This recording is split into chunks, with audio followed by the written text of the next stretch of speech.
Wacana pemberhentian atau pemakzulan Wakil Presiden Gibran Rakabuming Raka kembali mencuat. Pakar hukum tata negara Frits Edward Siregar menegaskan, setiap upaya pemberhentian Wakil Presiden harus mengikuti mekanisme yang telah ditetapkan dalam Undang-Undang Dasar, UUD, 1945. Frits menilai tidak tepat jika muncul anggapan bahwa Presiden memiliki kewenangan untuk memberhentikan Wakil Presiden secara sepihak. Menurutnya, Presiden dan Wakil Presiden merupakan pasangan yang dipilih langsung oleh rakyat sehingga keduanya tidak berada dalam relasi atasan dan bawahan. Ia juga menegaskan putusan Mahkamah Konstitusi, MK, nomor 90/PU 21/2023 tetap memiliki kekuatan hukum dan mengikat. Putusan tersebut sebelumnya menjadi bagian dari perdebatan mengenai syarat pencalonan Gibran pada Pilpres 2024. Pernyataan Frits disampaikan di tengah desakan mantan Wakil Menteri Hukum dan HAM Denny Indrayana agar Gibran mengundurkan diri dari posisi Wakil Presiden. Denny menilai pengunduran diri diperlukan karena persoalan etika, keabsahan proses pencalonan, serta sebagai langkah untuk mencegah potensi krisis politik. Frits Edward Siregar membantah narasi yang menyebut Presiden dapat memberhentikan Wakil Presiden maupun desakan pemakzulan terhadap Wakil Presiden Gibran Rakabuming Raka. Menurut dia, narasi tersebut perlu diluruskan dengan merujuk pada mekanisme yang telah diatur secara tegas dalam konstitusi.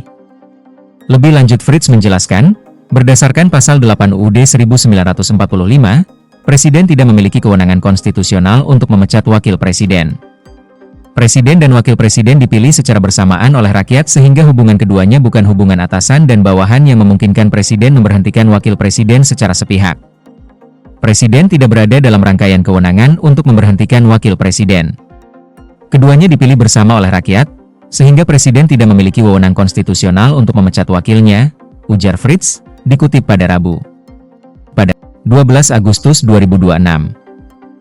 Frits juga menyoroti upaya menafsirkan pasal 7A UUD 1945 secara berbeda, khususnya mengenai frasa, tidak lagi memenuhi syarat. Menurut dia, ketentuan tersebut harus dipahami dalam konteks kondisi ketika seseorang sedang menjabat, bukan dijadikan mekanisme retroaktif untuk membatalkan sengketa pencalonan yang telah diputus.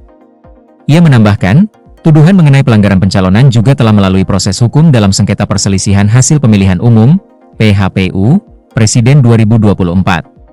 Karena itu, menurut Frits, persoalan tersebut tidak dapat terus-menerus dibawa kembali sebagai dasar untuk membangun narasi pemakzulan. Frits menilai munculnya kembali narasi tersebut lebih merupakan persoalan opini publik dan ketidakpuasan terhadap putusan MK yang telah berkekuatan hukum. Dia mengingatkan agar diskursus mengenai pemakzulan tidak dilepaskan dari desain konstitusional Indonesia. Menurut perspektif konstitusional yang disampaikan Frits, perdebatan mengenai pemberhentian Wakil Presiden harus ditempatkan dalam koridor UUD 1945, bukan semata-mata berdasarkan tafsir politik maupun tekanan opini publik.